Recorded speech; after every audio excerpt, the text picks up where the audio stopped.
안녕하세요. 독립영화관 백승주입니다. 주제와 형식, 장르에 구애받지 않고 한 해 동안 만들어진 다양한 독립영화를 아우르고 재조명하는 독립영화 축제. 제49회 서울 독립영화제가 곧 개막합니다. 실종된 남편을 찾아 리투아니아로 온 민주가 남편의 흔적을 찾아가면서 벌어지는 이상한 일들을 담은 영화로 라오스 국경의 왕 이후로 선보이는 임정환 감독의 신작 신생대의 삶을 필두로 2023년 화제를 모은 다양한 장르와 주제를 가진 독립영화를 만나보실 수 있습니다. 이 독립영화관은 오늘부터 2주간 서울 독립영화제 화제작을 소개해드리려고 하는데요. 그 첫 번째 시간으로 서울 독립영화제가 직접 기획하고 제작한 영화 6명의 감독이 각각 만든 단편을 옴니버스 형태로 묶어서 극장에서 관객들을 만난 마리아 바른 마리지를 준비했습니다.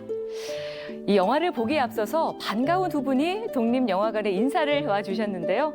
서울 독립영화제 김동현 집행위원장과 마리아 바른 마리지를 대표해 진정성 실전편을 연출한 최하나 감독을 지금 바로 만나보겠습니다.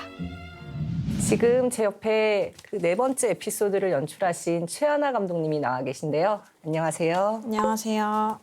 진정성 실전편을 연출한 최하나입니다. 그 마리아 마르마리즈는 6개의 에피소드를 가지고 있습니다. 노조, 그리고 지역차별, 양육권, 젠더 이슈, 환경 문제, 직장 내 성추행까지 이런 다양한 사회적인 문제를 가지고 있을 뿐만 아니라 다양한 또 제약 조건을 저희가 감독님들한테 드렸잖아요. 네.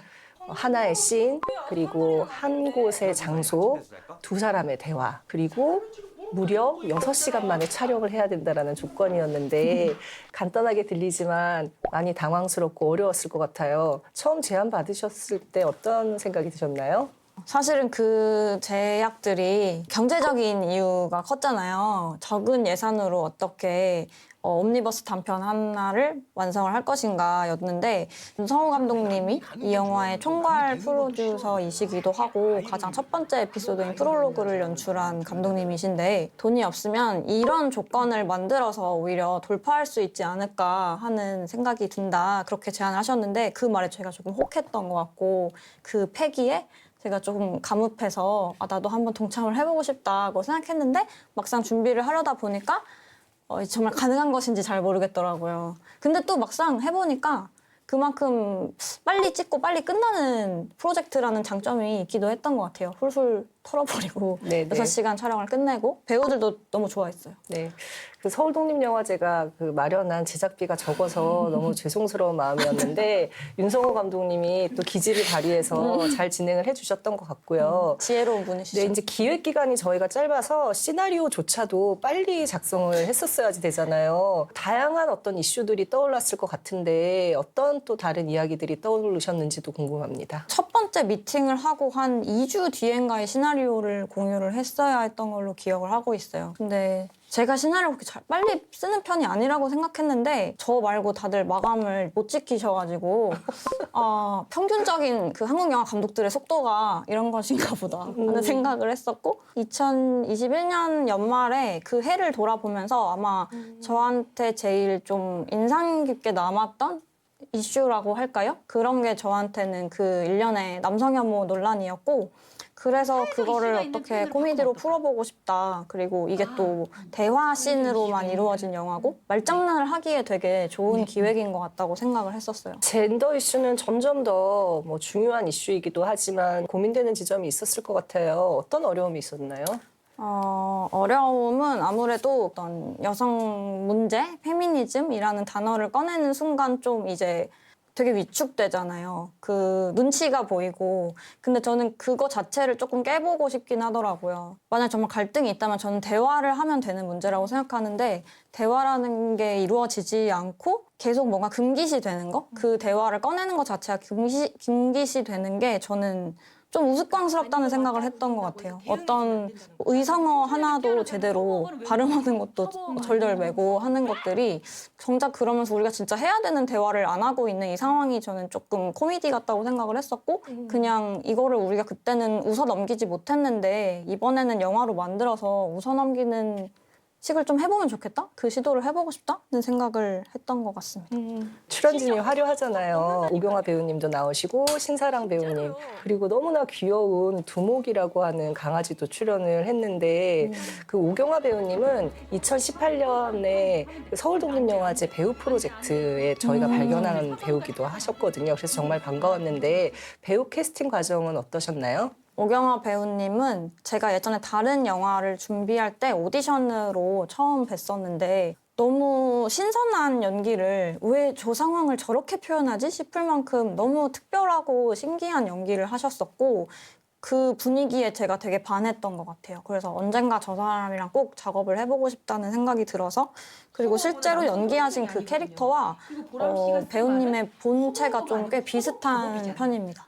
납득이 되어야만 움직이는 그런 성격이 좀 비슷한 편이라서 그 캐릭터가 자연히 생각이 나기도 했었고요. 그리고 신사랑 배우님은 제가 학교를 다닐 때 그 시기에 연기과를 다니고 계셨는데 학교에서 찍었던 다른 작품들을 보면서 코미디 연기에 너무 능한 분이다. 저 코미디 감각은 타고난 것이다 라고 생각을 했어서 부탁을 드렸더니 흔쾌히 해주기로 하셔가지고 너무 기뻤고요.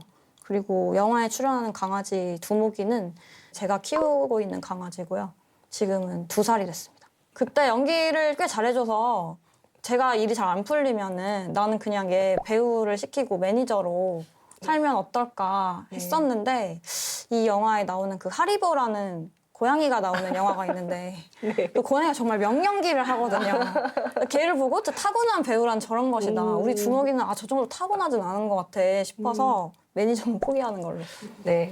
아직 2살이니까 기다려보는 걸로 하고요. 네. 저는 뭐 다른 에피소드들 중에 당신이 사는 곳은 당신이 누구인가를 말해줍니다. 박동훈 감독님의 에피소드를 정말 또 아주 인상 깊게 봤어요. 우리 일상에서 우리가 어떤 작은 공동체에서 누군가를 또 밀어내고 있다는 거를 굉장히 여기 폐부가 찔리듯이 좀 발견할 수 있는 작품이었는데 감독님은 다른 에피소드들 중에 또 어떤 인상을 받으셨는지. 저도 박동훈 감독님의 에피소드가 마지막에 약간 반전처럼 등장하는 그 순간에 저희 영화를 전주국제영화제에서 처음 선을 보였을 때 제 근처에 앉아 계시던 여자 관객분이 진짜 숨을 이렇게 하고 들어 마시는 거를 제가 들어서 너무 그게 기분이 좋더라고요. 이 영화가 누군가를 이렇게 찌르는데 성공했다. 너무 그게 뿌듯했었고 그리고 다른 영화 중에는 송현주 감독님의 프로포즈를 하는 에피소드가 있어요. 손에 손잡고라는 제목의 단편인데요.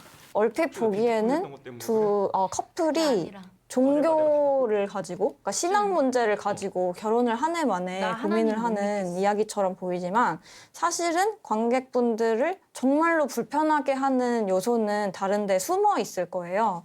왜 저렇게 저게 나를 불편하게 만들지 하는 그것이 사실은 이 영화에 진짜 숨어 있는 주제라고 생각하는데 그거를 혹시 발견하실 수 있을지 한번 눈여겨보시면 어떨까. 관객들하고 좀 더 의미 있는 대화를 나누기 위해서 GV도 많이 진행을 했는데요. 관객들의 어떤 반응이 가장 인상 깊으셨는지 말씀을 해주시면 좋겠습니다. 칠곡 경북 외관읍에 있는 남자 중학교에 가서 상영을 할 일이 있었거든요. 공동체 상영이었는데 그래서 중학교 3학년 남학생 70명과 영화에 대해서 이야기를 하게 된 거예요. 그런데 처음 초대를 받고 그것이 남자중학교라는 거를 알았을 때는 미디어로 접했던 청소년들, 남자 청소년들의 이미지를 떠올려 보면은 저는 조금 두렵더라고요. 혹시 그분들이 저에게 어떤 공격을 할까? 또 제가 페미니즘을 다루는 영화를 찍기도 했으니까 좀 겁을 먹었었는데 막상 그 상영관의 문을 열고 들어갔을 때 그분들이 너무 환한 얼굴로 저를 안녕하세요, 영화 잘 봤습니다 막 이렇게 막 하는 그 풍경에 되게 좀 얼이 빠졌던 기억이 나요. 내가 어딜 가서 그 정도의 환대를 받아본 적도 없는 것 같고 제가 되게 감동했던 건 그거인 것 같아요. 내가 이 영화를 만든 이유와 그 의도를 이해해 주려는 노력을 되게 열심히 해줬고 어떤 어른 관객들도 그 정도로 이 영화를 이해하고 이 영화의 입장을 이해하고 경청하려고 하는 노력을 해주지 않았던 것 같아서 그래서 그 어린 관객분들에게 너무 감사했던 기억이 기분 좋게 남아있어요. 네, 감독님이 정말 신나는 경험을 했다고 저희한테 얘기해 주셨잖아요. 네. 이 수신중학교 학생분들, 예, 감독님이 또 언급을 했으니까 오늘 다시 한번 봐주시기 바랍니다. 감사합니다. 예. 감독님 이혼해서 작품 불행한 애비규환도 팬데믹 기간 중에 개봉을 했었잖아요. 이혼하는 거예요. 팬데믹이 지나서 지금은 엔데믹인데 한국 영화가 좀처럼 나아지지 않고 있는 이런 상황이에요. 한국 영화 살아가시는 감독님으로서 차기작은 어떤 걸 준비하고 계신지도 소개 부탁드리겠습니다. 그 순심중학교가 있는 그 지역이 대중교통을 타고 갈 수 있는 거리에도 극장이 없어서 버스를 대절해서 슬램덩크를 보러 갔다 왔다는 얘기를 들었어요.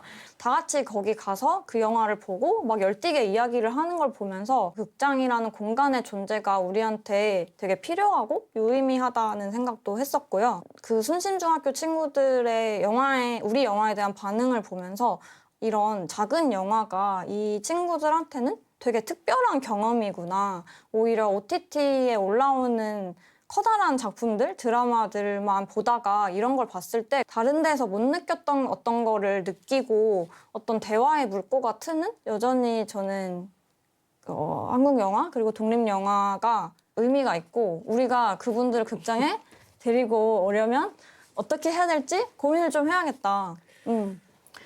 생각을 많이 했었어요. 저보고 지금 고민을 많이 고민을 좀 하라는 많이 해주셨으면 좋겠고. 걸로 받아들이고 네, 네. 예, 마리아 바른말이지가 곧 시작될 텐데요. 감독님 마지막으로 인사 부탁드리겠습니다.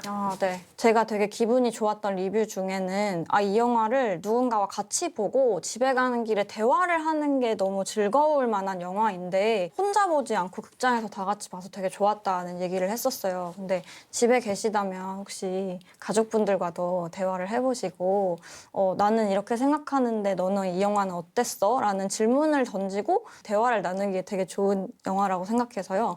어떤 에피소드가 여러분한테 가장 오래 남으셨는지 한번 곱씹어보면서 감상해보시면 좋을 것 같습니다.